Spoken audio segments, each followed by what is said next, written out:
We should have some audio. Say hi, everybody. Hello. Hi.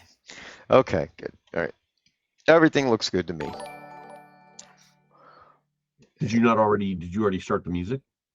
Oh yeah, I did the thing already. Oh, you did this. Okay. Yeah. While you had stepped away, I did the thing. Oh, I see. I did the thing about the thing. I didn't want to tell him about the other thing. Oh, yes. Well, Yeah, not everything is everyone's business. that's pretty much right. Yeah.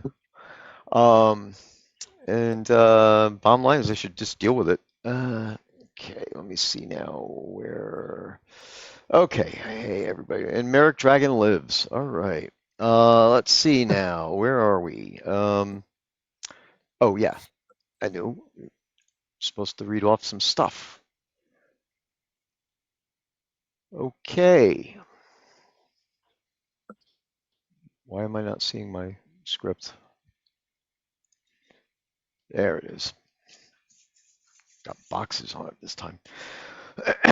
All right, welcome to the Shadow of the Avatars release 126 live stream. Each month we have I should move this so I'm looking at the camera. Each month we have a live stream the day after we publish the major update. This month's update is release 126. We are now in our 11th year of updates, quickly approaching our 12th anniversary in December. So more about that later in the year. Okay, so Shadow of the Avatar is a free-to-play online game with over 400 scenes or zones to explore. You choose what verbiage to use. Follow us here on Twitch at Twitch/Shroud of the Avatar, or Facebook, Shroud of the Avatar, or Twitter, Shroud of Avatar, or via RSS on our website, shroudoftheavatar.com. That would be in our forums and stuff. We have at least one live stream a month. Currently, it is one live stream a month, providing updates on game development as well as upcoming events and sales. We're looking to expand that a little bit. We'll be doing some dev live streams while we do some work, and we'll talk about that later. Did I hear a comment coming? No. Okay. All right. Today we will have at least two prizing giveaways. To enter, type the phrase "Make way for Junebugs" into any in-game chat, including whispers. Players can enter the phrase in-game anytime prior to or during the live stream up to the drawings, or make a purchase on the website to enter. We will add a round of drawings for each hype train level completed by the folks watching the stream in Twitch, and for every hour that we end up doing our stream. The stream is actually scheduled for 1 hour. We typically do more than that. So if we go past the 1 hour point, then we'll generally announce a second round of prizes. So, with all that said, I am Stephen Rynan, also known as Ravelox, and I am the chief cook and bottle washer for this project. And I do various things, community management, administration, some development work, scenes, items, all sorts of stuff. Basically, jack of all trades. And that's about that. So I'm going to hand it over to, well, on my screen, Allium would be next. So Allium. Hi. I am Valium. I am Ellie Oop in game, often on my player character, although I would prefer that if you have dev problems, you go to Allium and not Ellie Oop. I'm in charge of bug forum and patch notes and release notes and some small dev work, bug fixes. We even started to do some scene changes. Yay. So if you have a floating towel somewhere in the world, I can fix it. There you go. Is that a common thing, floating towels? I found one in Tenebris Harbor. Oh. Yep. Floating rocks, towels, trees, whatever. Okay, so Scott. I'm Scott Jones, and I am a 3D artist that does environment art stuff, and I've been known to build maps or twos in the past, and and things of that kind. And I'm trying to branch out now into other stuff as more needs are being discovered and will hopefully eventually be met. And I've been doing this kind of stuff for years upon years, since first working at Origin System way back in '94. And I've been designing game stuff even before that in the form of the paper role-playing stuff that I work on as well. So between that, self-publishing, and then working on contract computer gigs and things like that, and doing stuff for Shroud of the Avatar, I'm a busy, busy beaver. And that's pretty much me in a nutshell. Excellent. And so it is. So everybody should remember that in addition to towels, you should have a bag of peanuts with you. So, because Unless you're allergic. well, some kind of protein to offset the shock of being teleported. But anyway. The peanuts for the peanut gallery. Well, Hitchhiker's Guide. Oh, I see. Yep. Okay. Peanuts. So let's see here. Topics for today. I do have some housekeeping. Everybody should shudder when I have housekeeping. All right. So first off, folks, harassment of players is not acceptable. Just in case you didn't know. A reminder that we will suspend a player on the first occasion of harassment and issue a permanent ban on the second. There are no 3 strikes here. So curb your enthusiasm and have fun playing the game. When you're in cooperative play, please cooperate.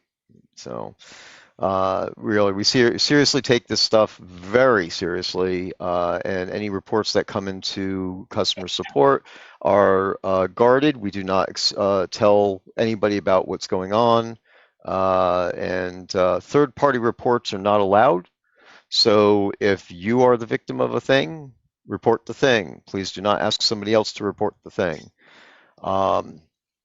And let's see, the other big one that we've been having lately is please do not contact the devs directly with game-related business. So if you have a bug report that's needs to be reported, bug report updates, or questions about when a bug report is going to be fixed, or customer service related issues like missing objects, issues with other players, see above, or things along those lines, etc.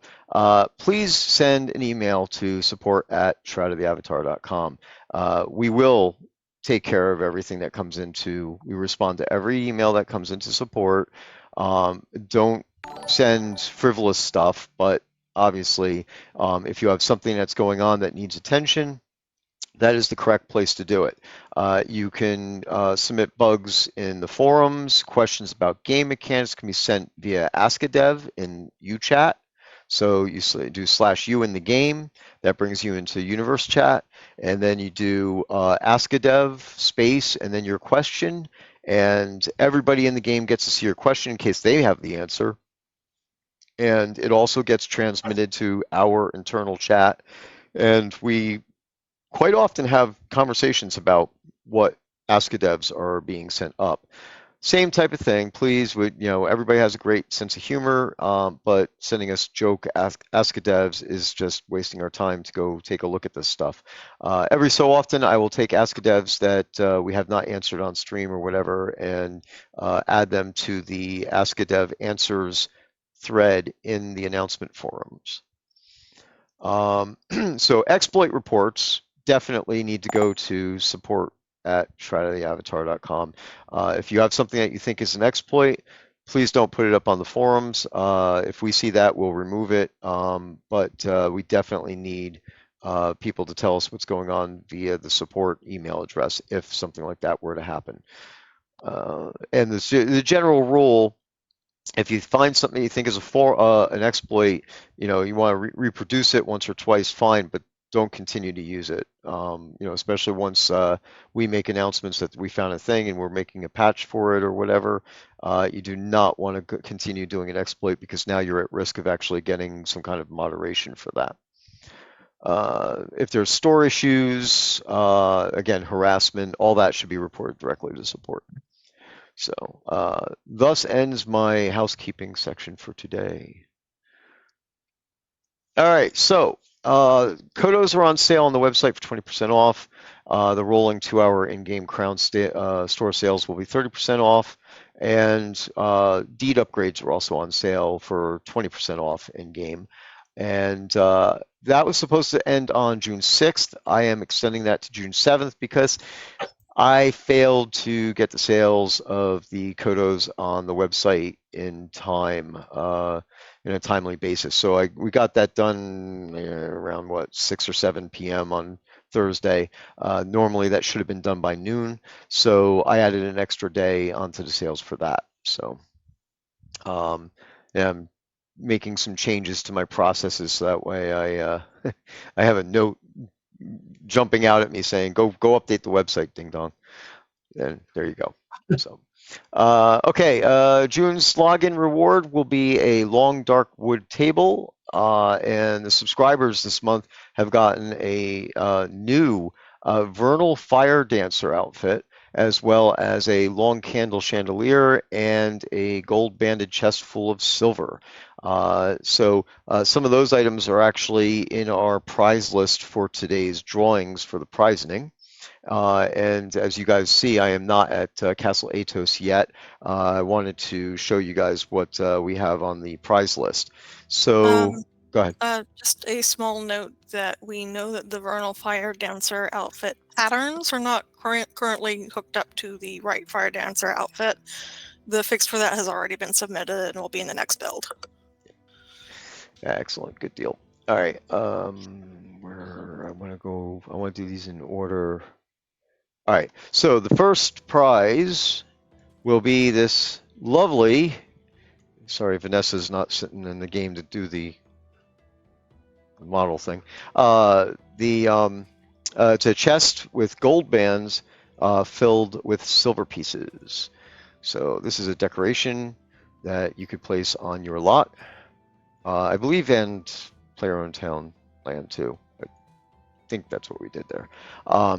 So that's the first one, and then we have a long candle chandelier. This was just added in, and the subscribers got this as part of their package. And then the third is a dry docked longboat. Yeah. That's normally in the vault on the store. So that's not quite out there all the time. And then the fourth prize will be this set of 3 planter beds. One with sunflowers, one with primroses, and the third with Veronica. So, well, you see, those are flowers, but the Veronica's buried underneath the flowers. I was about to say, where's Veronica? And then the last and final, the grand prize for today, is a observatory village home. And this actual home, we'll take a second to demonstrate something, that the dome, the actual telescope, is operational in here. So you can actually open and, come on, click, thank you. You can open and close the cover and rotate it as well.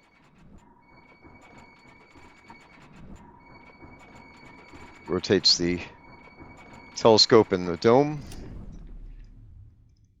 So you open the dome up, and then at night, this makes for a good way to view celestial objects.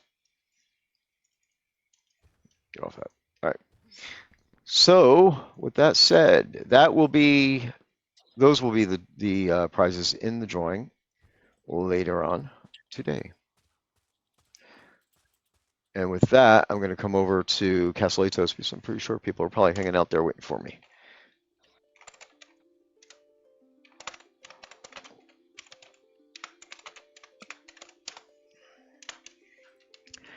Okay, so today's main topic, this will be basically Q&A, so you guys can ask questions and everything. Of course, be polite and be on topic if possible. And we are going to talk about game balance and game balance and new houses. So there's two different topics that we want to cover today. I will before all that, let's talk about no. So we'll talk about game balance first, and then we'll go into um, the housework that Scotty is doing, and then we'll interleave because it's um, the housing. Even though the housing, we're introducing new houses and stuff like that, we're also looking at the existing ones and trying to fix some stuff there. So I'm considering that part of the bigger picture of the balance effort. So with that said, game balance uh, if affects every aspect of the game. So since our game is pretty much a sandbox style game, has all the crafting and everything. Uh, Crafting ingredients, materials, all the recipes, things along those lines. There's all sorts of alignments there for balance. I mean, over the years, I've played the game before. Starting way back in the 2015, and I know that most of the players have commented on this as well, that it takes an inordinate amount of wood to make like a stick, you know? So we're going to be looking at all that stuff, and we're currently in data collection. So there are going to be tons of spreadsheets for this stuff, and we're going to be poring over all that, factoring what really needs to, what we have and what it really should look like, and then we'll go make the changes. So it's going to take some time to get there, but the first place we are starting with is crafting because, well, to be honest, it's a lot easier than going in and doing skills right away. Um, so none of this is to scare anybody. We're not looking to specifically nerf stuff. What we are looking to do is right size and make things interact and work with each other properly. Again, crafting is an easier one. I'm sure everybody can imagine. It's just a matter of going through the ingredients and making sure the appropriate amount of ingredients are in there for every specific item or component that's being made.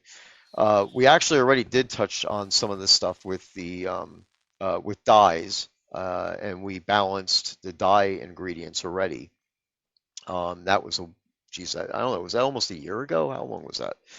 It's more balanced than it was. I wouldn't call it balanced. Well, yeah. So and of course, it's still all that still falls into the scope of what we're doing now. But it was really out of whack, and we had to get in there and change some stuff. But with all that said, that's the first aspect. Then we don't have from there. We're not going to like publicize an order of operation as to what we're going to touch on, but we are going to touch on skills, of course, uh, mob strength, mob sizes, loot sizes, loot values, all basically everything from top to bottom, going through the whole game. It's going to take a lot of time. It's going to take a lot of resources. But it's obviously worth it, and it's going to be a complete overhaul of the game. So And it's been a long time in coming too. I mean, based all on right, everything I've seen and heard. right, yeah. I mean, Uh, I could say that when Portalarium was running the game, they were they were running like crazy. I don't know what the right phrasing would be, but they trying to catch their tails or whatever, right? So. Um, they were throwing out so much stuff and not really paying attention to the overall balance of everything as they went along. Whereas most other um, games, which say, yeah, we're working on this game, but then they don't release anything until the game is in beta. So by the time it's in beta, they've already reviewed that type of stuff. So this was like every month, the devs had to uh, basically deal with the being inundated with new ideas and new things, and management asking them to do seven different things in seven different directions all at once. So um, you know, am I defending it? Am I saying it was acceptable? No. Am I, but I kind of understand where they were at and what they were trying to accomplish. I wish it was done a little bit differently, but then that's why we're here today, and we're going to change these things. As I've Right. been saying over the last few months of streams, that I'm a large huge component. I don't know what do you say, uh, of making sure the devs working on specific things take their time, and that we produce things that are as bug free as possible when they go live. We have another scene coming up.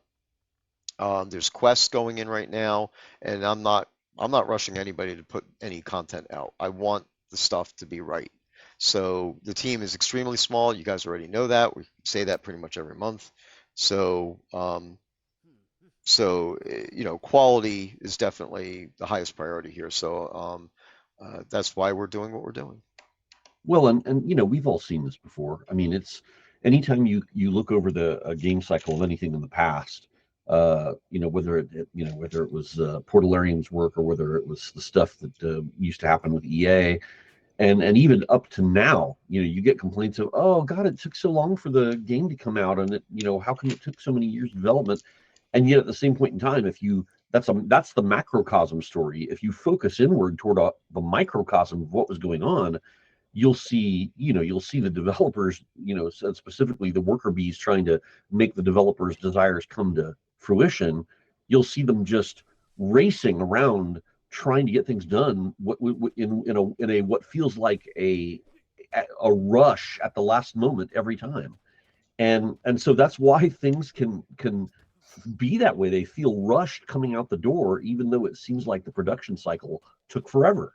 And that's because hindsight's 2020, and you only realize that you really want something in, and it always seems to come at the last moment, and so you just rush to get it out. And that, some of this is kind of us in the now paying for them in the past. But they didn't have a crystal ball when they made this stuff, so they didn't realize the extent to which something might have been thrown out the door too quickly for the sake of quality. That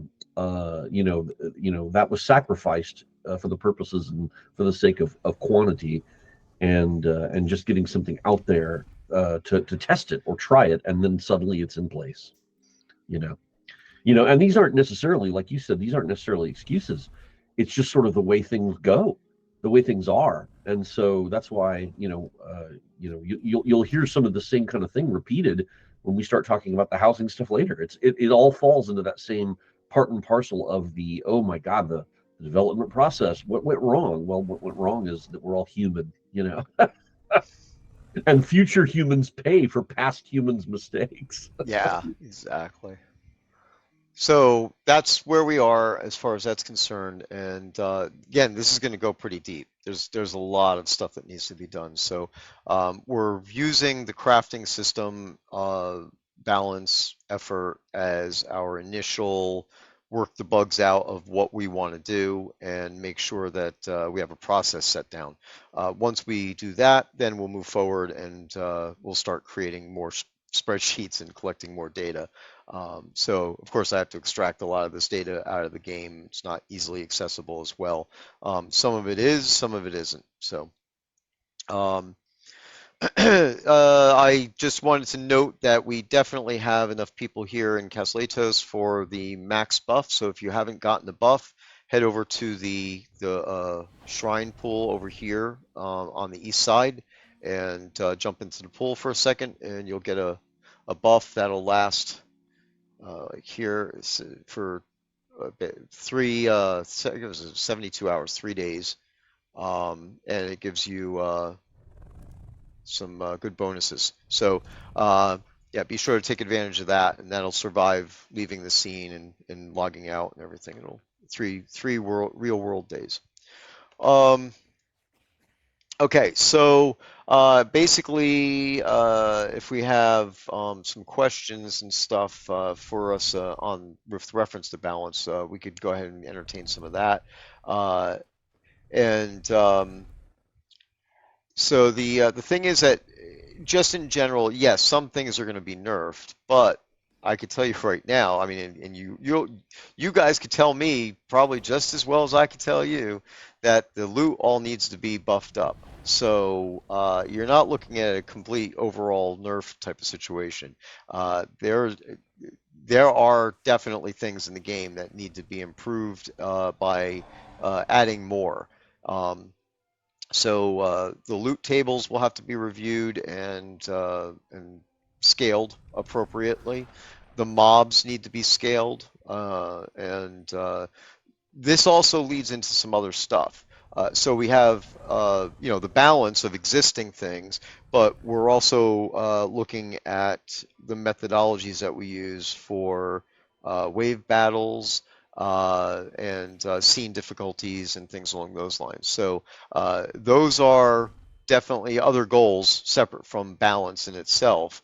But once the game is balanced, it will be easier for me to apply improvements to the methodologies that are used for wave battles. So, it doesn't get boring, it's not grinding, and well, bottom line, you get to die a little bit. So, we want to make this a game a little bit tougher at those higher levels. And right now, I don't think that the game sufficiently accomplishes that. So. And that actually that leads to a question that I was going to ask, because when I hear the phrase game balance or rebalancing, I always assume or imagine, I guess the first thing that pops into my head is the gameplay aspect of combat. So when you talk about, possibly dying or the game getting harder, does that factor into it as well? It does. It's a result, really. I mean, to a degree, because I mean, maybe some mobs out there that are slightly overpowered. There might be some mobs out there that are not as strong as they should be, depending on the level of the zone or scene that they're in. Um, uh, so the game balance part of mob power, is definitely going to be almost can say in conjunction with us having to go in there and start to change some of the mechanics that we're using for wave battles and things along those lines. I've had extensive conversations with Keith about this, and we're currently discussing exactly how we would go about some of this stuff. And actually, we've discovered that we should be able to do a bunch of it without having to change core programming in the game, which is definitely advantageous because we could do things that will um, affect the gameplay quicker than having to run it through code changes and then go searching, and making sure that the code is not different in all the different places of the game because our code is not centralized. So. Ah, Yeah, I would say so, but I am definitely leaving um, the changes that I would like to implement for wave battles and scene difficulty to the end. So, in my opinion, everything else needs to be balanced first, skill. And like you said, I mean, when you talk about game balance, everybody is going to immediately go to skills, right? It's like, right, right. spells and versus, tactics, this, that, and the other thing, all that type of stuff. And they're not wrong, but there's more to it. There's a lot more in the game that needs to be balanced, and they don't necessarily play off each other. But when it comes to skills, mobs, and scenes, they do interact. So when we get to that stage that we're going to start looking at the skill trees, and fix all the stuff and bring them all in alignment with each other, we have to look at how they interact with each other for PvP purposes, things along those lines, and then of course how they stack up against the mobs in the scenes. And that's where I think there'll be a change with the mob powers. Once we balance the skills, then it'll be more obvious that the difficulty that is applied to the scenes at tier 1 through 5, and then 6 through 9, etc., and where we categorize our mobs, will have to change, and all that will have to be adjusted. And along with that, then the methodologies that are being used for wave battles and such will absolutely need to change, because there's no reason there's no reason for anybody to have to be in one spot, like, let's say ERG, right? So you go to East Reef Gap and guys are just basically farming. Well, that's not what we intended. That's not what Portalarium intended. So that game mechanic had changed a number of times, and I'm looking to make some slight adjustments to that as well. So that way, basically, the idea here would be, and obviously I have to get there first before we actually do this, so this isn't in stone yet. But the idea is to make the wave battles so that they are ever increasing in difficulty. So it's not that you just get to, okay, the liches came out, now we just basically farm the liches and just keep doing that. A wave battle should be a never-ending onslaught of stronger and stronger enemies. So basically, the wave battle should end in one of two ways: a party wipe, or you guys getting to the point where you're like, okay, we've done enough, and then we move on and go on and do something else. Go to another scene or whatever. There's a lot to be considered there. Cooldowns, like, so if you end the wave, will you have to restart the wave, or how long will it take before the wave can start back up again? There's a lot more that we haven't really sorted out, so Keith and I have to actually sit down and talk about a lot of that stuff. He's the primary person when it comes to wave battles and mob implementation. So, and this is only one example, because of course, besides wave battles, it's just in general the scene tier system, I think, is insufficient. And this also starts to go into aspects of having normal, harder, and terrifying scene levels and that type of thing. So all that is like towards the end, maybe slightly in parallel to while skills are being balanced. Because if we implement one segment of the balance effort, it will affect the rest, right? So Right. if we balance the skills, depending on what we end up doing with that, it may make the mobs harder inherently, or it may make the mobs so super weak that we have to go in there and make adjustments to that right away. So a lot of this stuff will dovetail into each other. The craft, it said the craft, that's why we're starting with the crafting system, because crafting is something that's a specific in the box. Here's what we need to touch, and we don't have to worry as much if it's going to impact all those different things I just talked about. Skills leading to mobs, leading to scene levels, and things along those lines. So, Right. yep. Deuce Blackheart asks, crafting wise, is it a complete rework, or is it in general a buff to crafting? So mechanically, no, it's not a rework. The same methodologies, of getting components, then making components, or getting the components and then putting them together to make a thing, is still what it's going to be. What we're mainly looking at least initially, is what it takes to make the item. If you go and cut down a tree, and you get, I don't know, let's say 2 or 3 logs off of it. Even that might be being a little bit generous. But when you take a log and you mill that down and it creates one board, which is a little ridiculous, then that one board has to be used to make one stave for a bow. Again, general example. I'm not citing anything specific here. That's not acceptable. That's not the way it should be. So So you're trying to get us out of the mode where we create that ridiculous circumstance from the Looney Tunes cartoon where in the midst of the dun dun dun dun dun dun dun dun, an entire Dun, tree dun, is cut dun, dun, down. dun, dun, dun, It's dun, dun, milled dun. through, and then by the end of it's all whittled down, and the one tree makes a single toothpick, and it took the entire thing to make. Exactly. Right, Yeah, right, yeah. yeah. No, I get it. So yeah, and that's what needs to be fixed. So that's what we're sweeping through. We're documenting all this stuff, getting it all together. So in effect, I would say that the whole thing's going to be a boon because the recipes are going to be adjusted to be more practical for what the thing is.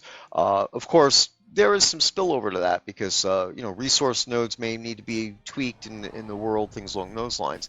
That's why the where we are right now is literally in data collection. So we're Yeah. not actually looking or even thinking about what changes we plan to make until we have all the data in front of us. And then we're going to have to go through the whole thing because it's still just like the skills.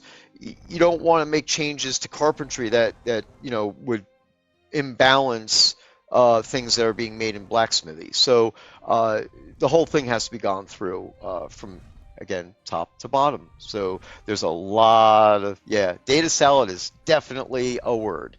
Well, Uh, yeah.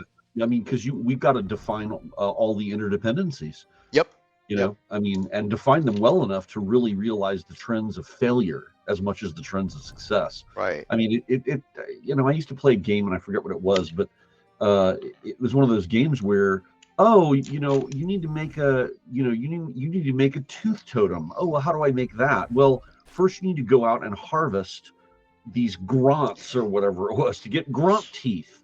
And I'm like, well, that's cool, I guess. It shouldn't take very long. No, it does because every grunt only gives one tooth at the most, and sometimes they give none. And how many grunts do I have to kill? It becomes ridiculous because it makes you ask yourself, why does a grunt have 0 to 1 tooth? Yeah. And so to me, that always just felt ridiculous. It destroyed my immersion, and I'm like, okay, this is just patently ridiculous what I'm having to go through Yep. uh, to do this simple task, and it was all because it was enforcing a grind when there really didn't need to be one, or it made no sense for the story. Exactly. Right. So Elwin said, do we get meticulous data collection? I wish. That would be great. Um, but yeah, if to speed things up, right? But that actually is something to bring up that no one person is actually working on this. This is going to end up being every person on the team is going to have some role or aspect on uh, collecting the data, compiling the data, and then making the changes. And this is definitely going to be a group effort on our part. And again, and the analysis part is going to be huge.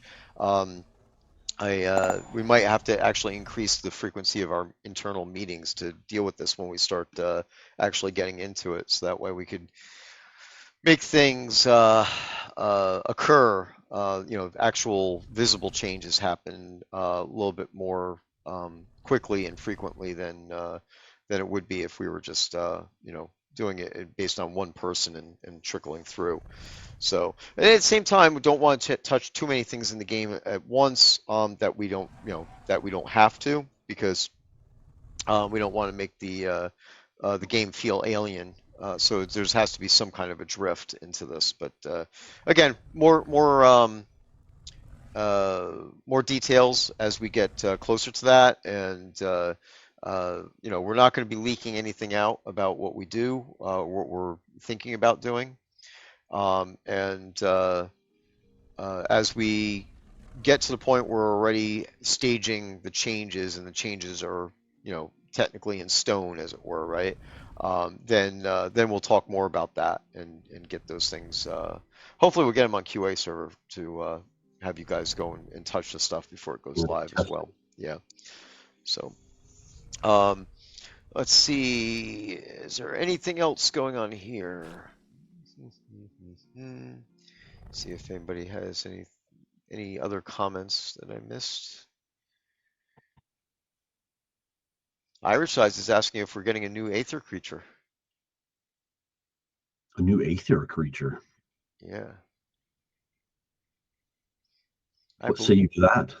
I believe that there have been reports of some new thing in the game that has been authorized. And Gwendolyn asks if QA is going to be available again soon. I believe that build already finished. Yes, we just need to upload and publish. Um, so actually, let me see if I could start that while we're And talking. John Marcus has given 1337 bits. Uh-oh. Uh-oh. We all know what that means. Don't we? Do we? Yeah. I don't. Well, when John Marcus pledges 1337 bits, it's leet, and it means that one of us has to sing or do something. So I don't know. That's ambiguous. Hmm. Sing or do something. Yeah, well, that's because Or sometimes, orate, or yeah. I think Keith danced once. He showed the old prospectors dance.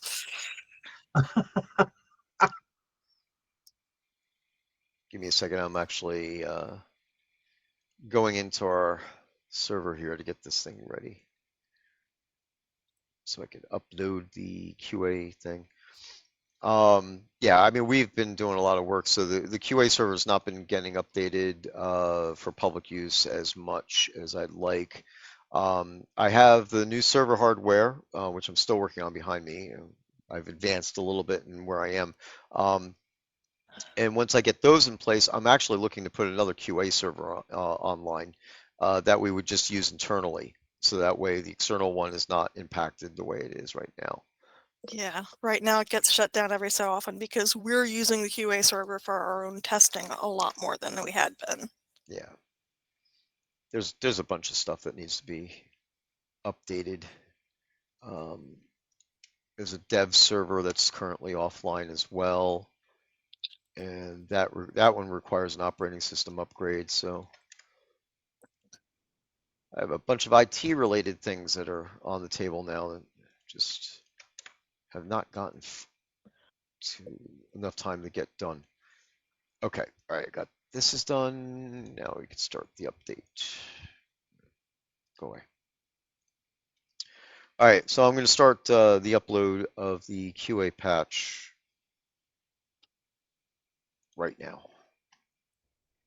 And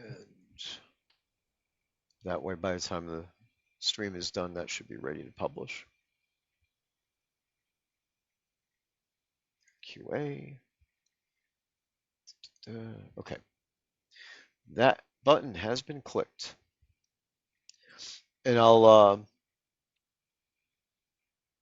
come on, start. Waiting for it to start. There we go. Okay. What I will do as well is sync over the database from live to QA, make a copy of that. Basically what I do there is I take the last backup, which I think the server's backing up right now. I think 4 p.m. is one of our backup times. So when the stream's over, I will copy the last backup from live and bring that over onto the QA server. So that way, not only will you have an updated QA server, but you will also have an updated database to play with. I think there are a couple of things that will be on QA that are not on live yet. And then we'll be doing a patch on live. What did it say? Friday, right? Yeah. Okay. We got the login rewards tomorrow. I will probably do a Allium, is there any critical thing that I need to do, like the patch over the weekend, or should I wait till Monday? Or could I wait till Monday, I should say? The only thing I know of is the Vernal Fire Dancer outfit patterns, and I guess it's up to the crowd here. Are you willing to wait for the weekend for that? Okay, silence. Good. All right, we'll wait. Remember, our voice is on a delay. Yep, yep. That's true. Well, hey, it's my benefit then. Let's see. I see one in here about double double or exp. I don't know what exp is, let alone doubling it. So no idea.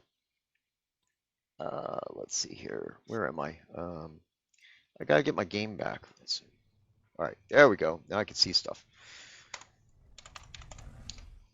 I'm gonna move the sun over so it's brighter. Okay. Oh, experience? Yeah, yeah. We have plenty of experience in the game for you guys to get when you kill things. Absolutely. We wouldn't double the experience without doubling the amount of mobs. Is that what you're asking me for? Mobs that'll kill you on one shot? I could do that.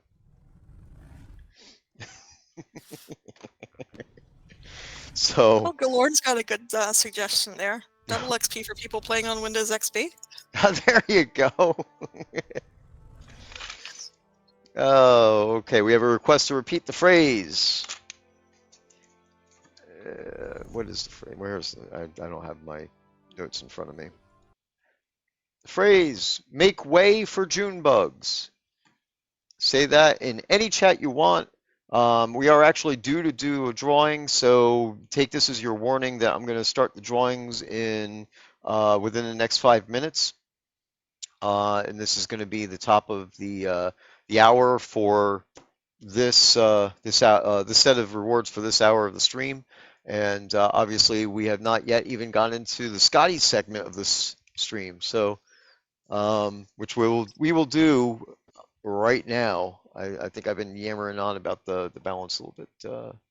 Well, let me ask you a question. Should I fulfill the thing that the person put in? I have a poem that I can read that is one of my favorite ones. But at the Save same it for the end. Yeah. Save it to the end? Okay, I will. Yeah, that's what we generally do. And let me ask you another question too. Do we need to be giving our prizings happening right now? Yeah, that's what I was just talking about. The prizing is going to happen in 5 minutes. So in 5 minutes. Yeah, I'm giving them a little bit more time to get their phrases in there, just in case they didn't do it yet. Oh, I see. Yeah, I only ask because it's literally 5 till 5. Yeah, I know. The time goes quickly nowadays. So yeah, time has flown. It's astounding. Time is fleeting. Time is fleeting. Madness will in fact take its toll at the very end of this. Session. Okay. But we have to keep control here, all right? Well, very well. So, shall I talk about what's going on with housing stuff? Please do. And if you want to share your screen, let me know, and I will maximize your camera video. Okay. Well, then, so here's what I will do. Let me go ahead and. In fact, I'm gonna go over to Decoration Station and get by the row house. So if you want me to, as you to explain, some of that stuff, I could show off what you're talking about. Oh, sure. Okay. Well, because of the fact that sometimes you all don't get a chance to see into the guts of the thing, let me go ahead then and see if I can. Let's see, where is my thing that lets me do that? Hold on a second. Where is my thing? Normally I have a streamers here. Well, I'm trying to alt tab to the thing that lets me. Why you do this to me? Okay. I'm trying to get to the thing that lets me get to the actual.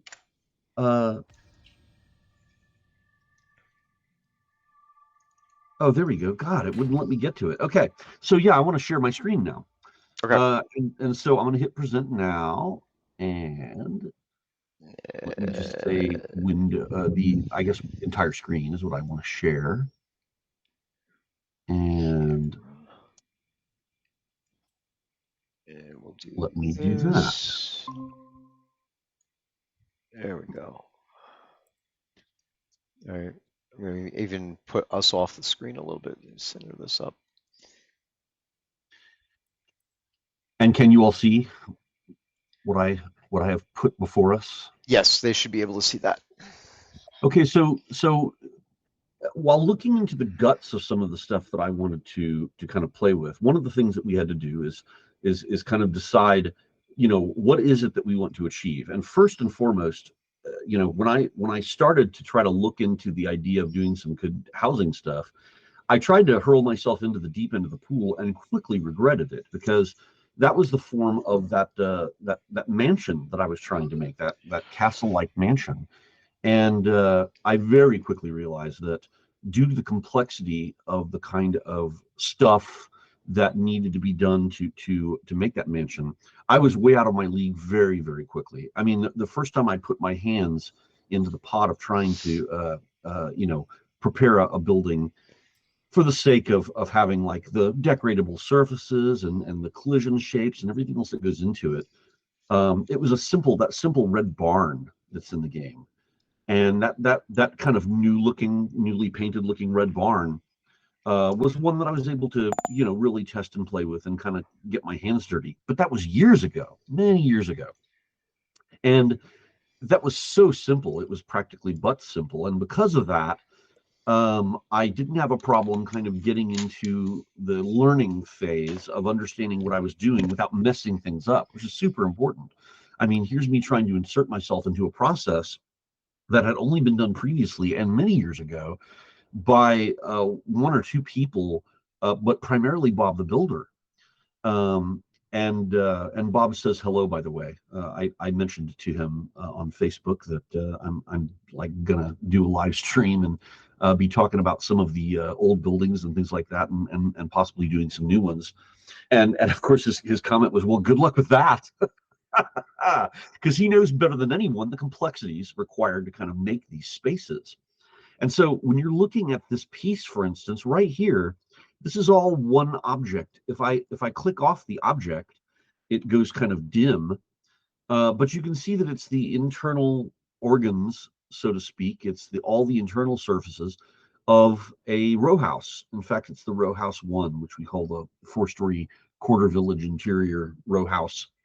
Uh, That would be the wooden plaster 4-story row house. that's right. Yeah, that's right.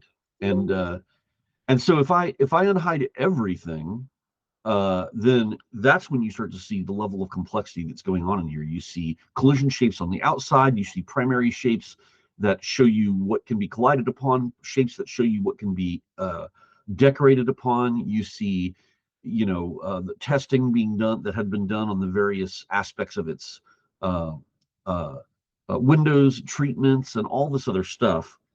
And to get just down to the very core of it, first and foremost, I had to turn all that stuff off, because there's layer upon layer upon layer of different faces and colors and things of that kind, and each serves its own very, very specific purpose.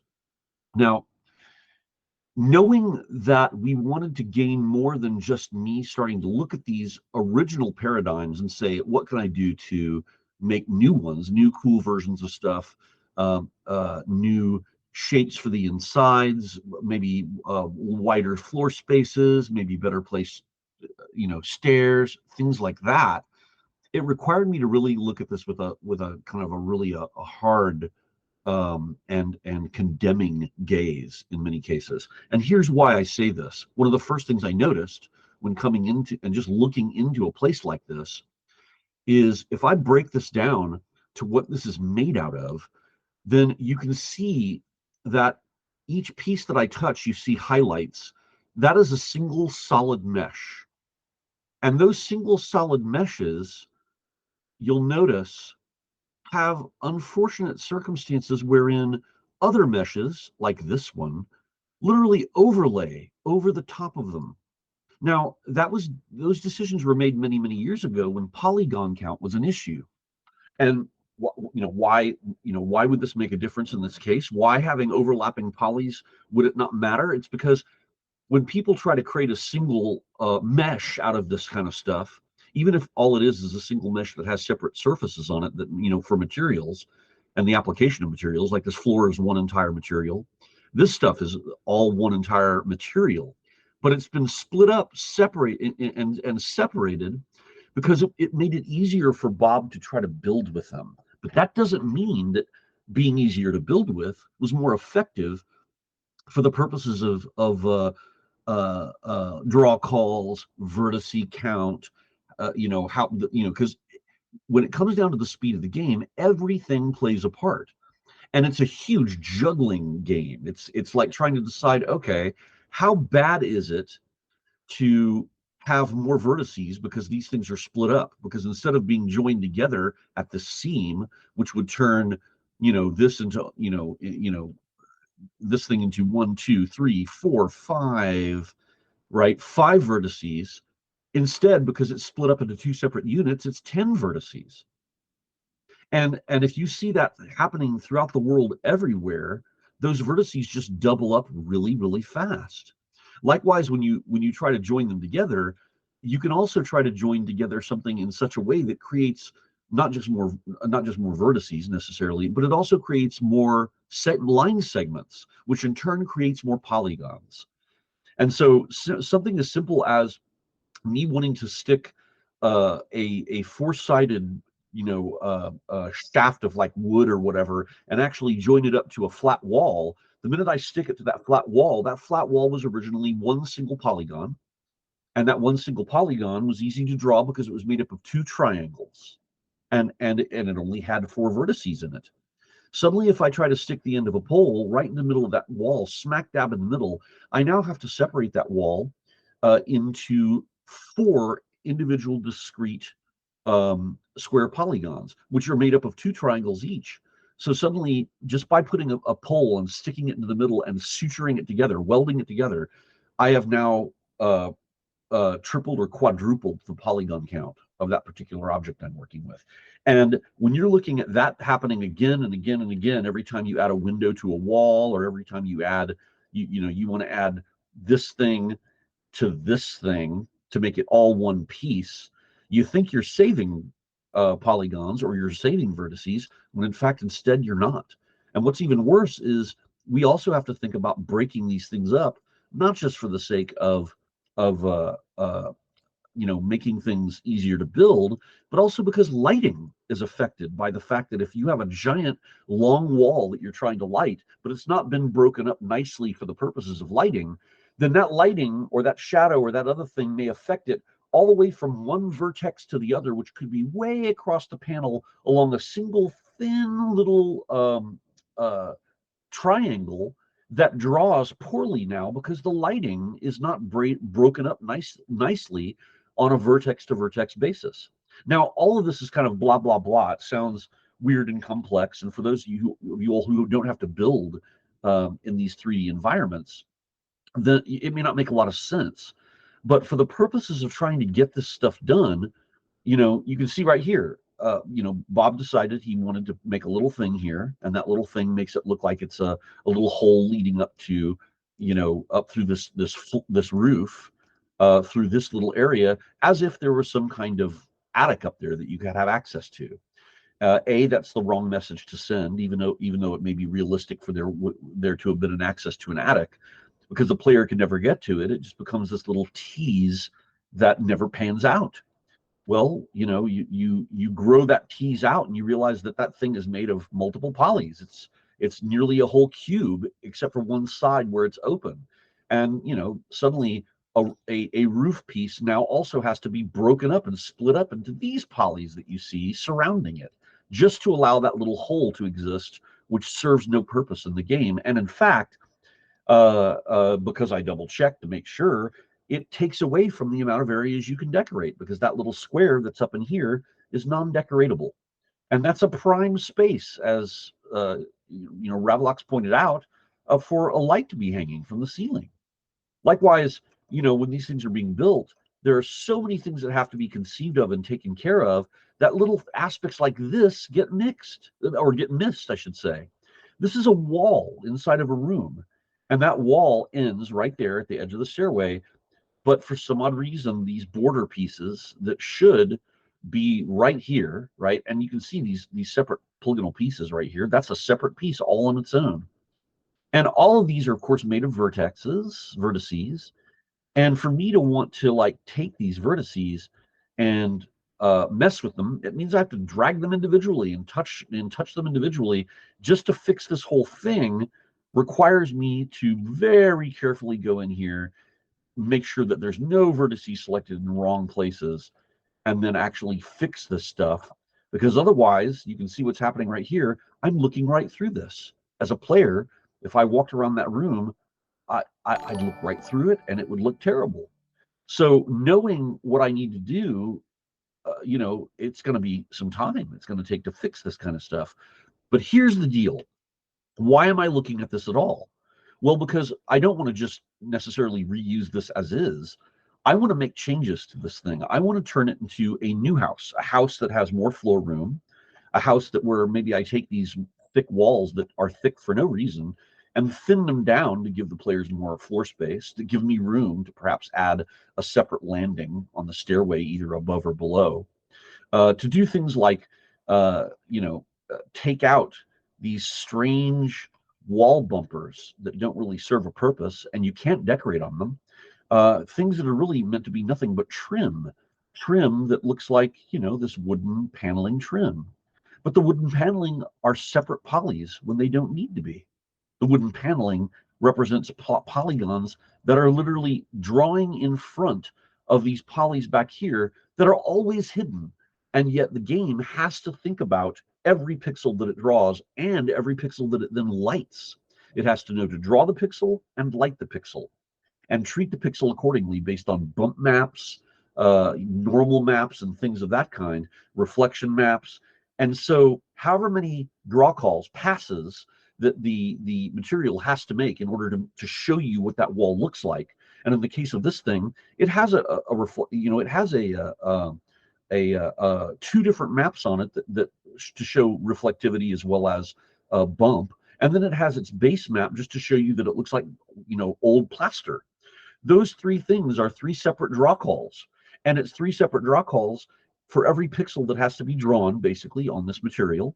And with half the wall being, or practically half of it, because you have the piece up here obscuring it, this piece here obscuring it, these pieces obscuring it, and then this piece obscuring it, a significant portion of that wall has to be thought about by the computer to draw it for you so that when you're in the game, you see it.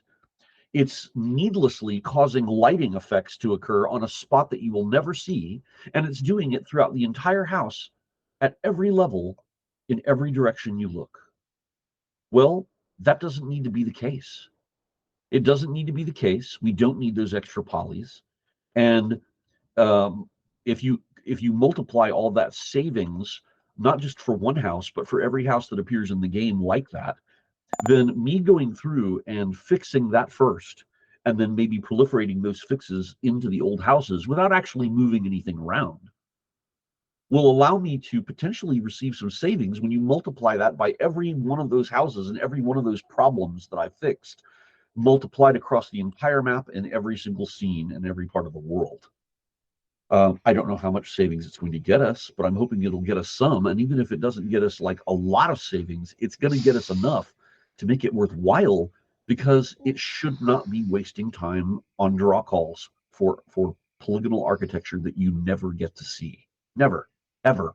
Right. Yeah, Let's pause there for a second. I want to do the drawings for 5 p.m. sure. We're drifting away from that time, so I just want to No get problem. that done, and then we could dive back into it, which also give the folks in channel some time to possibly come up with some questions for you, specific things. Sure, of course. Okay.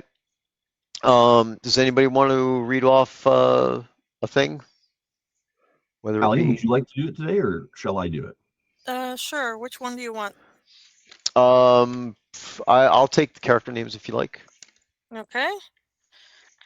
Chest with gold bands full of silver goes to Dugan Redhammer and Marlena Silverstaff. Long Candle Chandelier goes to Cookie Lady Lancermane and Guraya Kulas.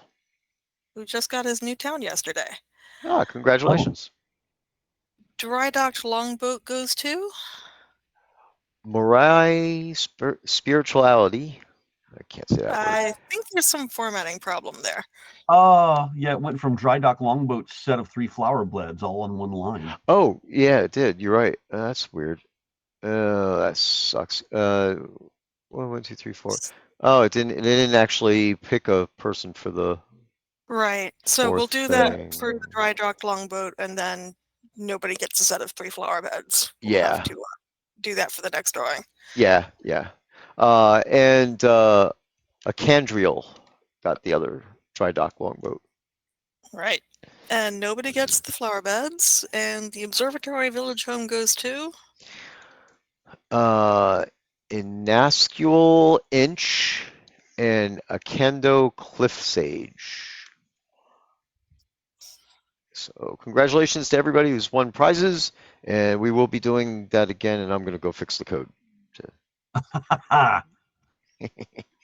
Well, here, then I'll go back to what I was saying. Am I still displaying what's on my screen? Yes, yeah, you're still primarily on the screen.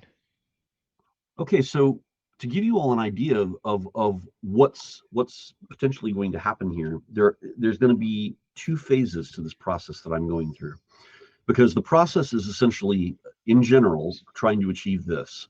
I want to look at some of the old types of houses we have, including the row houses. I'm going to start with those because they're simple, even though I'll be starting with the most complex one, because once I create one row house that's 4 stories, I can then delete the stories down and make it only 3 stories and then only 2 stories, fairly simply. But that's once I get everything right on all the levels and all the layers, and that includes all the hidden stuff that you're not seeing right now. One of the things that you could see, and I can go ahead and get out of this so that you can kind of don't have to look at all the white lines, is that I have some layers here going on, and I have a separate layer that I made called Repair for Original, and so if I turn that layer back on again so you can see stuff that's in it, then what you see here is that I've hidden the chimney and the fireplace in that layer.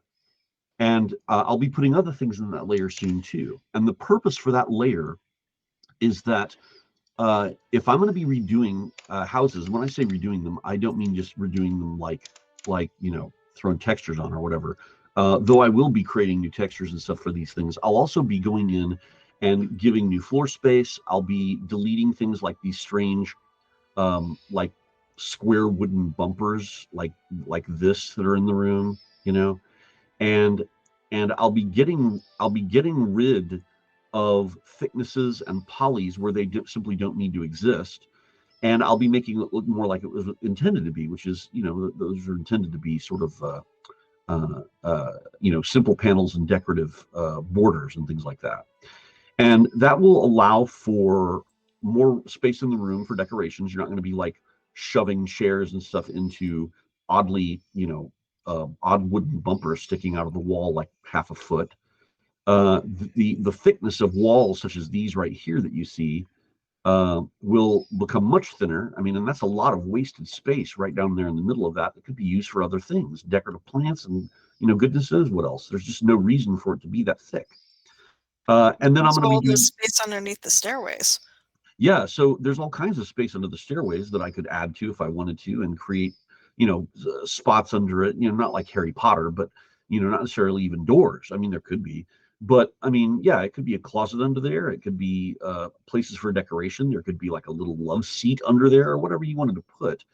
And so there's loads of wasted floor space that folks could enjoy decorating and using. Likewise, with the uh, uh, with the fireplace gone, it means that you can take your own fireplace and put them wherever you want to, and on whatever floors you want to. I made the fireplaces so they could be utilized on multiple floors, several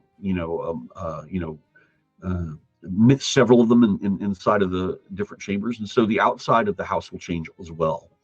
And so I'm going to take this time to kind of look at these things and think, okay, I know where they were kind of going with it, but if I try to take it a step further for a new and interesting looking house, I may really go into the wattle and daub, construction methodology, and try to make things more rustic looking, or not necessarily as broken down. I mean, if you zoom into this texture, it's a crazy cracked texture that just looks, like it's falling apart. And whereas that's nice and whimsical under certain situations, some people want something that looks a little bit more well kept, even if it looks ancient.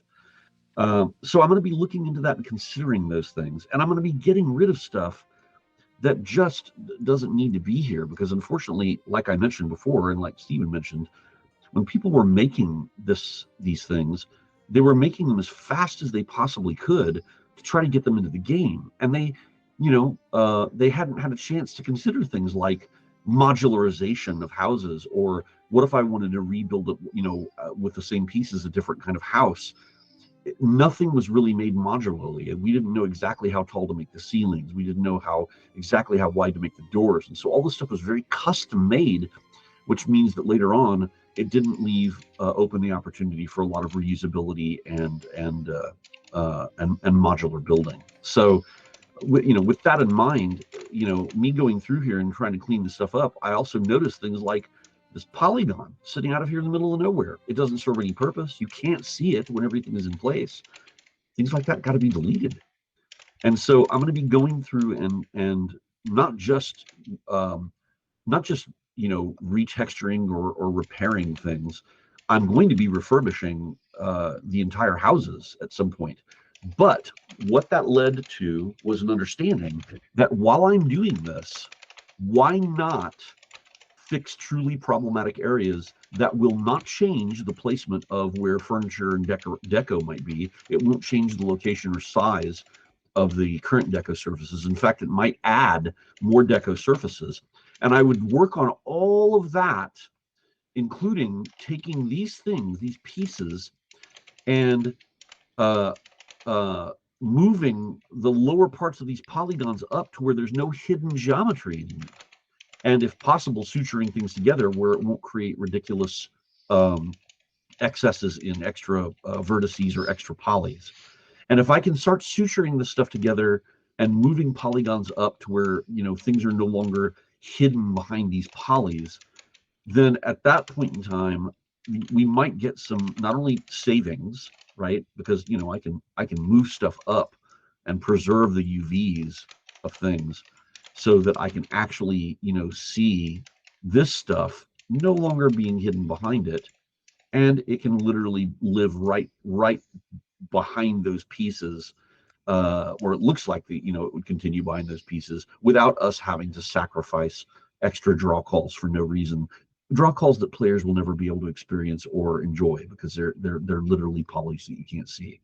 So that's part of what I'm trying to do here. And then when I get to a certain stage in this, everything that I fix that will essentially fix these problems for the old houses, I will save off on the separate layer, and then I will, bit by bit, as I do each of these houses, incorporate those unseen sort of fixes, and in some cases add new functionality to the old houses as I go, not in one giant long pass, but as a singular event. Each time I create a new house, I will first start off with the old house's basic structure. I'll fix what I can, make things a lot more streamlined, fix those things in those old houses, and then those fixes will propagate throughout the game, so that folks won't lose any work that they've done, but might actually gain some more deco surfaces that they can hang stuff on or put stuff on, and hopefully they'll discover that the scenes will run a little bit faster too, which is my goal. So anyway, that's the purpose of this. And while doing so, I'll be getting rid of things like this. Even for the old houses, this doesn't serve a purpose. It doesn't look good, and it will be something that when it goes away, it will give players, even the old houses, some extra deco space on the ceiling to be able to hang a light if they want to there. Exactly. Right now, it just looks like something you could use, but you can't, and I don't like that. Right. And to emphasize here that like the fireplaces in the new versions of the houses that we make, uh, the fireplaces won't be there. The candles on the walls won't be there. So there will be no lighting in the new houses. This Right. way you have more flexibility to do whatever you guys want. Yeah. Well, and that's really the goal. I mean, it's all about flexibility, but we don't want to destroy any efforts you all already put into the old houses. So those will largely get to stay the way they were, and we'll simply incorporate any new fixes that I put into it that won't damage the work that people have already put into the houses that they might already love and don't want to have texture changes and don't want to have poly changes and things like that. Right. So, So anyways, that's the for goal. for one, I'm going to minimize you for a second here a little bit. Sure. So as a specific example, it's like Gwendolyn is she's saying, and we just touched on it just now as well, but she was saying it sounds good, but need to be careful that changes don't break existing deco, which of course that's the whole point of why we're saying things the way we are. So Yes. if you look at my screen here, I'm walking up to that well, I think it's a chair rail. I think that's what it really was intended to be. So you see how the stone, excuse me, the stone for the staircase is indented when really that staircase should be right up against the actual outside wall. There shouldn't be a an inset here for the stone. There's no reason for that. So same thing with the chair rail doesn't need to be there. If anything, it should be a trim that has a little bit of an indication that it's a little bit thicker than the wood paneling at the bottom. If that wood paneling needs to be there, and just leave it as that. I mean, if you had a painting, you would still have a separation there because the mesh would still stick out a little bit, so it's not going to let you put a painting through the chair rail or anything, that type of deal.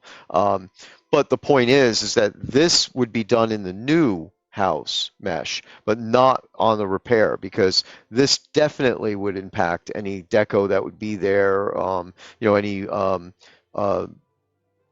any paintings on the wall or anything more specifically that was hung on this section of this wall here. So if you had a small painting here and we shifted things around, then your painting will be floating in midair. That's So we don't. That's why, I mean, those of us who've been around for years know that Portalarium even has said way back in the day that there were certain bugs they couldn't fix because the houses were out in the world. that's right. And based on what we're doing here, taking well, to be somewhat unkind in it, we're taking a T-square and a tape measure, and we're going to actually realign things in the houses. So, with that said, we're creating new versions of the houses so that we don't have to worry about existing deco. And it's not going to be just a bug fix. So, like for that example of that one wall, right? That this thing here. I hate to tell you, these houses don't have air ducts, so there's no reason for it to have a chase. There's no dumb waiter. There's absolutely nothing in here in a immersion sense or otherwise for that wall to be as thick as it is. And so we could fix that, make that wall as thin as the rest of the separating walls, like the one that goes into this room. That's as thick as that wall should be. There's no Yeah. reason for it to be any thicker than that. And then this thing here doesn't make any sense either. So, I mean, it just in this one row house, Scotty and I spent what was like 3 hours talking about this one row house. I know, 'cause there were so many things to discuss and so many discoveries we made about how it was not made as efficiently as it could be. And so, Mhm. so to disambiguate again, just to make sure you all understand that the first phase I will go through is what fixes can I make to the basic structure that will not change the architecture and it will not move any of the existing deco surfaces. But what might happen is it will remove any faces that are obscured or hidden that you'll never see, so they don't have to be drawn and they don't have to be lit. And it may add deco surfaces to areas like, that ceiling where there's that unnecessary hole. But what it will not do is for the fix part, the fix portion, I will apply those fixes to the old meshes. It will not change any of those things that I talked about, but it will make things a little bit better from a standpoint of hopefully fixing them for frame rate. Right. And maybe even add some deco shapes, because right now, and this is very important, we can't really, as Steven said, change that weird, what were you calling it? The weird bumper thing that's on the inside of the wall. The chair rail. the chair rail.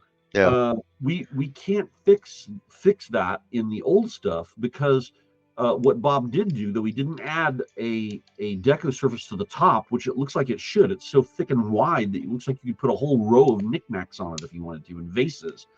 Well, maybe I'll add that for the old houses, and you can now. But already there are deco surfaces on the outward facing front side of those things, which people I think can use to hang stuff off of. Right.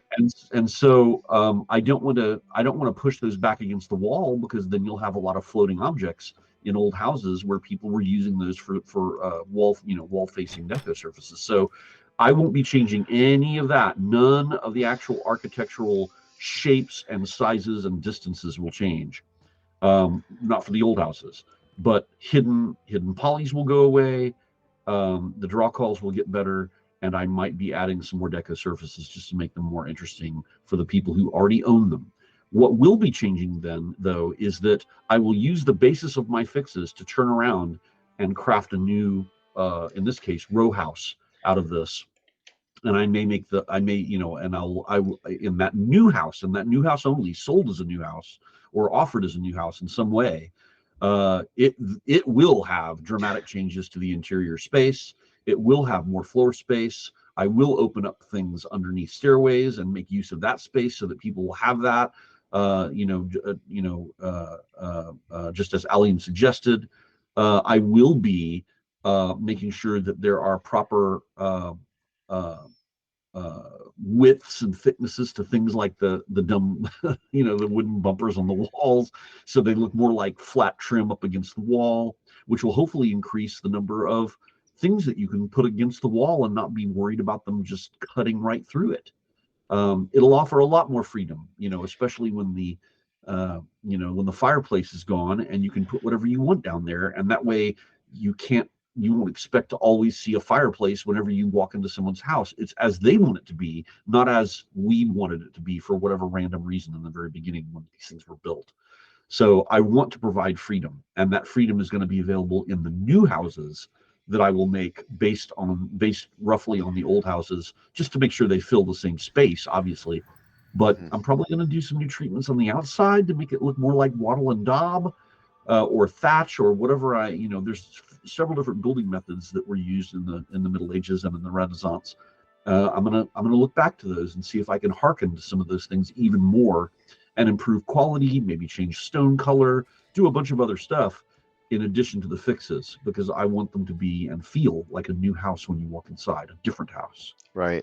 And just to further on that, we also discussed that there's no reason for the interior of the house to look, the interior of the house to look so worn. Um, Right. I mean, it would be expected if you have a house that you'd take better care of the inside, right? So the actual plastering on the inside doesn't necessarily need to look the way it does here, where the upper edges look like they have water damage, and to be honest with you, this stuff looks like it's homosote or something. And not to mention the fact that I'm just looking at, even on the that's for the new houses. The pre-existing houses here, I'm looking at this, and I actually can tell right now that the texture on this is set to the wrong size. Resolution. Yeah, Yeah. yeah, the wrong resolution. So you'll probably see some crisper images as well. That's definitely on my list of things to do. Got lots of stuff to do. Which we already had issues with this month. We fixed the Hospitaller painting and tapestry. They looked horrible. Yeah, Oh, yeah. yeah, Yeah. All because of pixel size, pixel density. yep, Yep. yeah. Yeah. Yeah. So one thing I want to note here as well is that the performance savings, right, that Scotty's referencing to, which again we aren't quite sure what the numbers would crunch down to, as to how significant that would be, but take, if you will, the assumption of two different towns, Arteris and Brittany Alley's. Brittany Alley's, I believe, is the densest player housing scene that we have, with 158 row houses, I believe. in it, and they're all this row house. Not I don't think it's specifically this one, is it? I don't remember, but um, it's the same text, it's the same mesh where it's overlapping and doing multiple draw calls and everything. So granted, I mean it's a sandbox, so the more deco a player puts out, the more it's going to impact your FPS, your performance of stuttering and stuff as you run around the scene that's loaded with that stuff. But we do have options in there to cull objects that you can't see as you're running down the street, so that way it's not trying to draw the items inside the house. Things along those lines for people who have aging machines or whatever. But even if you talk about walking into a city that's not yet populated, and it has all these houses, it's got to draw it all. It's got to draw all that stuff. And if we actually get even a 20% savings off of one of these houses, you multiply that across 158 of them, and you now have a significant change. So I can't guarantee it, just like Scotty said, can't guarantee it as to what the performance changes would be. But definitely can see that there would be some benefit and bonus to this. As we move forward with some of this stuff, we've been talking about changing the default houses that would show up on those lot markers and things along those lines. So if they're unclaimed, then a different model would show up that would be optimized. That's again a future thing that we're still trying to bat around and figure out if how we would implement it, and how much of a benefit there would be to do it to justify doing it. So as Scotty makes these changes, then we'll start to do testing and see what kind of application we could apply to improve things. And of course, at the end of the day, even if it's really hard to notice it, at a visceral level, like, oh, I can tell it's even better. The truth is that it's always best. There's a reason why the phrase "best practices" is brought to the fore. That can be an annoying thing to consider at all times, especially when that phrase is used to excuse ways of doing things that are really more preferred and less about being less about being good for the game or good for the engine, but it's just, well, I like doing it this way, so it's best practices. Well, when it comes to this stuff, there really are best practices to ensure that you're not going overboard.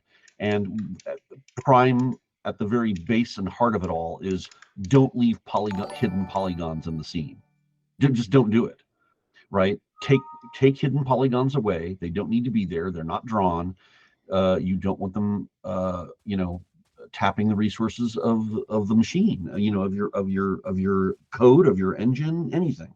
So those need to go away. They need to go away first and foremost. Even if I never suture them together or weld them together, they should still go away because they're not needed and they shouldn't be hidden in the scene. So that will be the beginning task for this thing. And once I hit that, I'll turn around, fix the old one, and then I will continue with building the new one.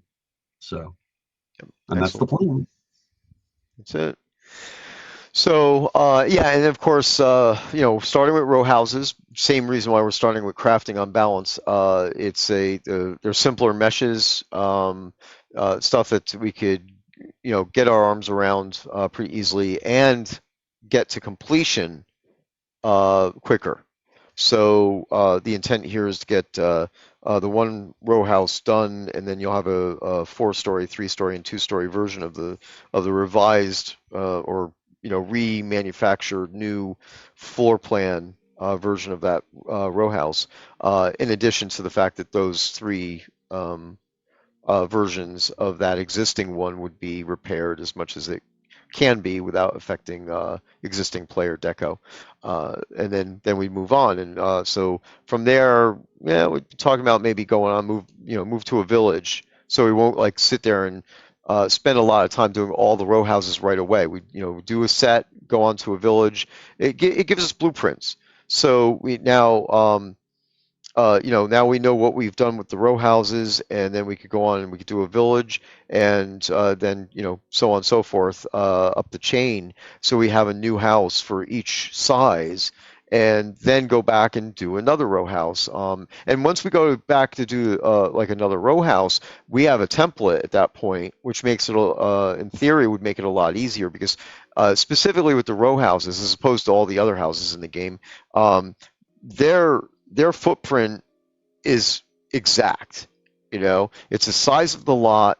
The first floor is there's slight variations on the meshes, but not so much that we can't take the one that we just built, the new one, and then go make modifications to it to make a different style of a new one. That's Then right. yeah, so it's not like we have to go in there and take the existing ones and repair them and move on and make a new one. Of course, we don't want to not repair the old ones where we can. So that's why our current plan is that we'll touch the old one, make a new one, touch the old one, make a new one.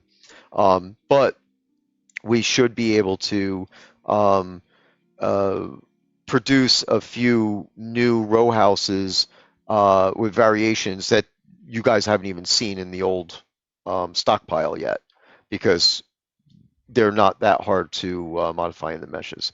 And as you get bigger, even the village houses, I mean, I'm standing right in front of a village house right now. It's not like we're going to be able to go in there and do that same thing. So there's more complexity and more uniqueness for each one of the houses that would have to be touched there, or even creating new ones. So that causes more time to be spent.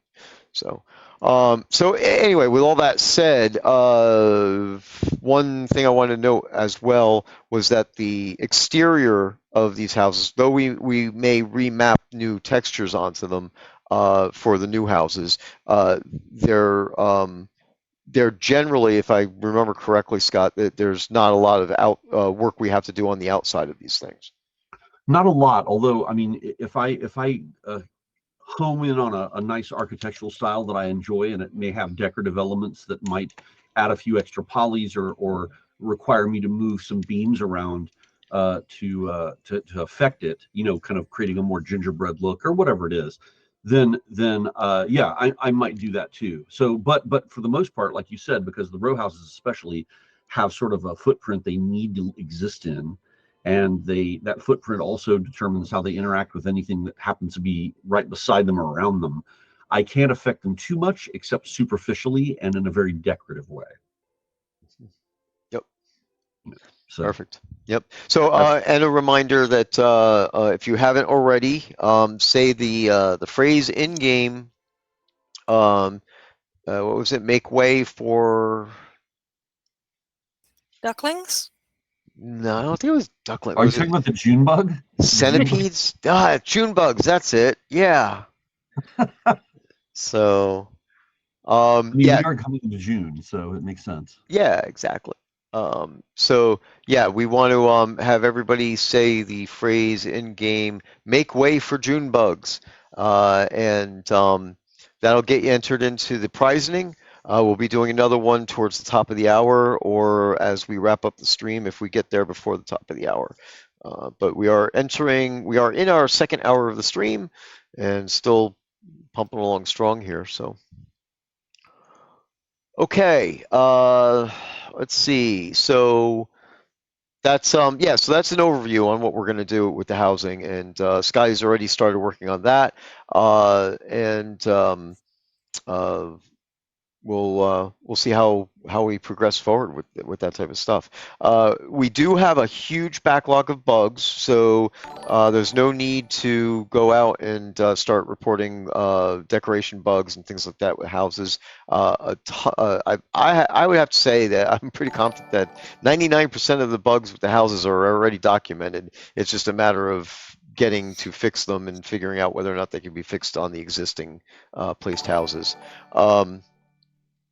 I saw I'm not sure exactly what the question was with it, but something about if whether or not we were going to provide a way for people to um, migrate their existing house to a new version, and in the the statement even included, of course, keeping in mind that they'd have to redeco.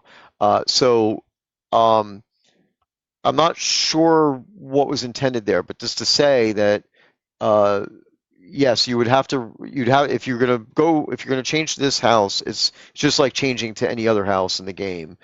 So you'd have to either store the existing house with its deco or de-deco or undeco it, and then place the new house and redeco the new house.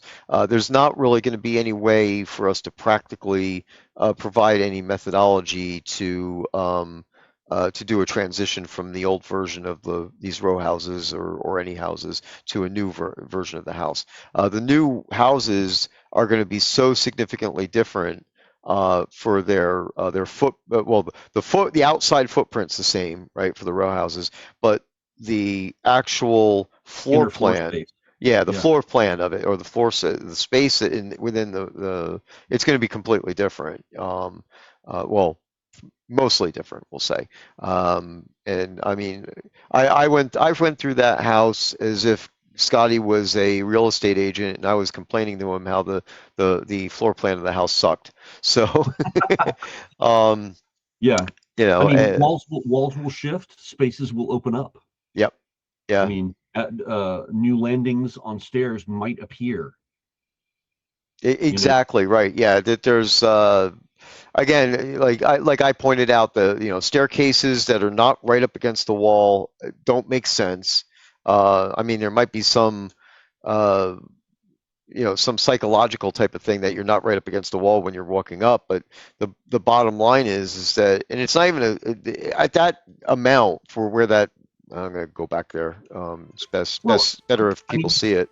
the stair is still against the wall. It's just that the wall, for some unknown reason, right there is pushed out an extra half foot. Right, That's all it is. and what I'm saying here is that it's not like getting rid of that jutting out piece of wall and then shifting the staircase over is saving us any space in the house, really, right? But what I'm saying is that what we could end up doing is making that stairwell a little wider, right? Yes. So Yeah. there's choices involved, but the point is that it doesn't make any sense in the face of the planet as to why that wall is offset the way it is, where it is. Yeah. So Artificially stepped yeah. out. Yeah. So some of the stuff is going to be, I guess, more of a minor change, or like to make it look more logical. Things like thinning out this wall is going to give you more floor space here and allow us to make some changes, which may even change the structure of the staircase, where you might have landings and things like that. Of course, this is a two-story model, so this doesn't have the rest of it. But there's a version of the row house that has an alcove here in the front, and that door nearly touches the front wall. So it Yeah. makes it completely unusable. So I would expect as we do this and go forward, you're going to see definite floor plan changes, where that front room won't always be there, or it may be in a different shape or something like that. And for those things, I leave that to the master, Scotty, to make those decisions as to what works best. But the complaints have been lodged, Yeah. that's the way it's set up now is impractical, and I've seen some comments go by about the same thing occurring in different houses. And yes, we definitely know this. There are houses that have rooms that are unnaturally small, like broom closets for no reason, or rooms that are like long and narrow, or it's just there's so many different things that don't make sense. Uh, and as we get into this and move forward, then we'll hope to get into some of the larger houses and correct those footprints. But again, anything that's changed in the floor plan will require it to be you guys have to go out and get a new house, and go obtain the new house and then redeco, which obviously can be significant in a lot of cases, but we don't really have any other way fixing pre-decorated houses. Yes, it'll just totally mess things up. So Yeah, it becomes nightmarish for those people who want to keep their house the way it is too, mm, you know. So we simply cannot do that. We can't cater to the idea. We can't do both. You know, we either disrupt everyone's world and fix the old houses, which turns into something that is, potentially terrible, or right, we say no, we're not. You know, we're repairing aspects of the old houses, but they don't change the floor plan and they don't change the deco surfaces. If anything, they may add a few, but we will be offering new houses that are essentially refurbished from the old design into something new and hopefully better, more functional. right, yeah. And of course, the goal will be to have as many surfaces as possible decoratable. So you know, we'll see where that goes. Irish Eyes asked, "What if our house is not available anymore?" So I know that currently not all the houses are in the Crown Store. That's also something that we need to look at. I discussed this last month. I think Jack actually had asked whether or not I was in favor of getting rid of, or if we were going to get rid of the vault. And yes, I want to dismantle the vault system. Um, There's also pledge houses. right. Well, but that's this is where I'm going with this is that we're at a stage now where we're looking at revamping everything in the game and getting everything standardized as far as that's concerned. So um, the original pledges, we have to still weigh this a little bit and discuss it, but basically, uh, the more time that passes, the less of the original pledge players there are active in the game to actually play and utilize assets, which makes them a waste. They're in the game and they're not doing anything. So we have to take a serious look at what we could do to actually uh, correct that situation and make those houses maybe available, or pay special attentions to the houses that are not currently available and give them repair jobs. So there will be versions of those that would be available. So again, this is not something that we've already made a policy decision on. We're still getting there. Got more important things to fix, and then we'll make decisions on those as well. Mm. Yeah. Well, my good friends, it's nearly 6. Hmm. I must be going around that time, and so soon we should be parsing out these last few precious minutes of mine to either read the poem or do other things that may need to be done before I have to flee. Right, and that's fine. We could go ahead and do the poem, and I will um, run the prisonings here. Oh yeah, well, in fact, if you don't mind, let's do the prizings first, and then I'll read the poem right as I flee. Okay, all right. We could do that. Just need to give them a few minutes to get their last gasp of putting in prize stuff. Oh, cool. And by the way, I wanted to finish off the discussion about the housing stuff that I'm working on to say that in addition to just kind of getting these things done piecemeal as I go, and then additionally to create new houses as I also go in the form that Stephen was talking about, my eventual goal is so that as I work myself up from the least complex houses toward the more complex houses, I will have been getting under my belt the necessary experience to be able to tackle something like that Lottie, that huge night, or was it Night of the Isle? I forget what it was. A huge house that I wanted to work on at one point in time, and Yeah, then Night realized of I the was Owl. way out of my depth when I started getting in there.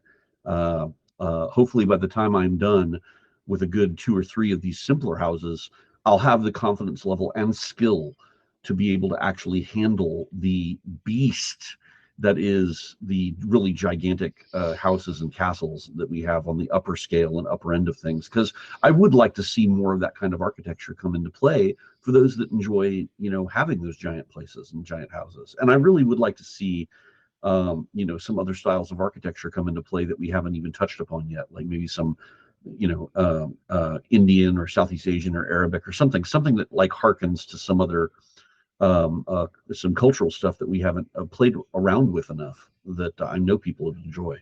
Mm-hmm. Yep, sounds good. All right. All right, guys. So I'm gonna go ahead and run the pricing here. Were you able to fix the code? Oh yeah, I fixed that way back when a half hour ago. Oh, good. It was just a comma. Oh, it was? Oh, okay. Yeah. How did it even? I mean, I thought all this was set up. How did it get out of whack? Well, I have to do it every month. I have to Oh, you reprogram have it. to you have to reset up the code every month? Yeah. That's a slight pain in the pookie. No, we come up with new prizes every month. Yep. Oh, I guess it's true. So it has to be all typed in manually. I guess the thing that I just wasn't sure how. I'm not a code head, sadly. So Mm-hmm. I'm not sure how adding new items in might affect how it tells it to draw literally the lines. Right. Okay. So, what did I do here? Did I do? Yeah, no, that's right. Shall we switch this time? I don't mind doing the characters. Okay, sure. I'll read off the prizes. Okay. And it worked. Yeah. Okay. All right. So the prizing, the chest with gold bands full of silver goes to. Firstly, Die Eier von Seiten and Asmo. Then we have a long candle chandelier that goes to Ureoth, as well as A Cheleton. He picked the ideal time to read the character names. Yeah. Okay, a dry docked longboat, which will go to Denerean Krengesbahn and to Aziraphale. Nice. Now, here's the one that was missing from the last one. A set of 3 flower beds. This will be a primrose flower bed, a Veronica flower bed, and a sunflower flower bed. Oh, the first of those goes to Darkline, and the second of those sets goes to Red Hammer's Minion. Excellent. And finally, for the last time today, the Observatory Village Home will go to Ford Daniels, as well as to Dutarm Teru. Excellent. Congratulations to everybody who's won a prize today. Those will be delivered. Usually they're delivered pretty quickly. I don't know though if Laney's around, so I'll just say that they'll be delivered by Monday, so that way we have a window. And congratulations, and use them in good health. So, with all that said, we're going to go ahead and close the stream out with a poem. This one is called Azathoth, and it was written by H.P. Lovecraft in the 1920s. The reason why I like this one is because it has always kind of dealt with some visuals that I have found both sad as well as hopeful and delightfully pleasing toward the very end. When age fell upon the world and wonder went out of the minds of men, when gray cities reared to smoky skies tall towers grim and ugly, in whose shadow none might dream of the sun or of spring's flowering meads. When learning stripped the earth of her mantle of beauty, and poets sang no more, save of twisted phantoms seen with bleared and inward-looking eyes. When these things had come to pass, and childish hopes had gone away forever, There was a man who traveled out of life on a quest into the spaces whither the world's dreams had fled. Of the name and abode of this man but little is written, for they were of the waking world only. Yet it is said that both were obscure. It is enough to know that he dwelt in a city of high walls where sterile twilight reigned, and that he toiled all day among shadow and turmoil, coming home at evening to a room whose one window opened not on the fields and groves, but on a dim court where other windows stared in dull despair. From that casement one might see only walls and windows, except sometimes when one leaned far out and peered aloft at the small stars that passed. And because mere walls and windows must soon drive to madness a man who dreams and reads much, the dweller in that room used night after night to lean out and peer aloft to glimpse some fragment of things beyond the waking world and the grayness of tall cities. After years, he began to call the slow-sailing stars by name and to follow them in fancy when they glided regretfully out of sight. And at length, his vision opened to many secret vistas whose existence no common eye suspects. And one night, a mighty gulf was bridged, and the dream-haunted skies swelled down to the lonely watcher's window to merge with the close air of his room and make him a part of their fabulous wonder.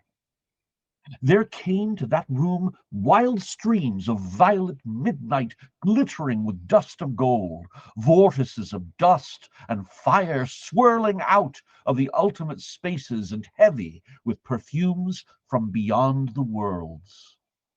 Opiate oceans poured there, litten by suns that the eye may never behold, and having in their whirlpools strange dolphins and sea nymphs of unrememberable deeps. Noiseless infinity eddied around the dreamer and wafted him away without ever even touching the body that leaned stiffly from the lonely window. And for days not counted in men's calendars, the tides of far spheres bore him gently to join the dreams for which he longed, the dreams that men have lost. And in the course of many cycles, they tenderly left him sleeping on a green sunrise shore, a green shore fragrant with lotus blossoms and starred by red camelots. There you have it. Very nice. Well, thank you all. It was a very pleasant stream. I hope you all enjoyed. And I will be seeing you all again soon. Hopefully you all can see updates on the stuff that I'm working on. And if things go well, Stephen and I might arrange it to where at some point in time, I may have a little stream of my own where I'm kind of doing some work and you all can kind of see some of the effort being put forth into it. Because every once in a while when I have the chance, I do I share some of my work with Stephen as well, so he can learn some of the ins and outs of the tools. So if that time comes and we're able to set it up properly, maybe we'll set it up to where you all can share and see what some of that work entails. It may be of interest to you, or it may be incredibly boring. I'm not sure which. Yeah, like one or the other. No, definitely. I think we should do that and maybe even try out some of the new tools that they have where we could basically both be running our own streams and then be on the same stream at the same time. I think it's some guest thing that they got going on there. I haven't tried that out yet. Might be a way to do that. That way your sharing of your screen and showing it won't have any significant loss of frame rate or anything. Yeah, frame rate, exactly. So. Yeah. Well, right. Ravalox, Allium, it was a pleasure once again. And everyone out there, thank you all so much for attending. And bearing witness to our hopefully informative but sometimes boring blah blah blah. And we'll talk to you all again soon. Okay, take care. All right, see you later, Scotty. Yep. Bye bye. Okay, so I think we got everything about wrapped up, and it's really right at the top of the hour. So I'm going to thank everybody for hanging out with us and listening to all these updates. As I said, we are still in the investigation stage of any balance work. So as we get closer to that type of stuff, watch for some articles on the forums to explain in detail as to what we're going to do, as well as during our monthly streams, and maybe even hopefully more. So if I get everything sorted out here together, along with what Scotty was saying, then we'll be doing some more streams as we do work show you guys what we're up to. So with that said, everybody have a great weekend. And don't forget the sales are going to go through Friday instead of Thursday. And I'll talk to you soon. Anything you want to say at the end, Allie? Nope. Okay. And bye. Night. Yeah, where's the button? I lost the button. There's the button.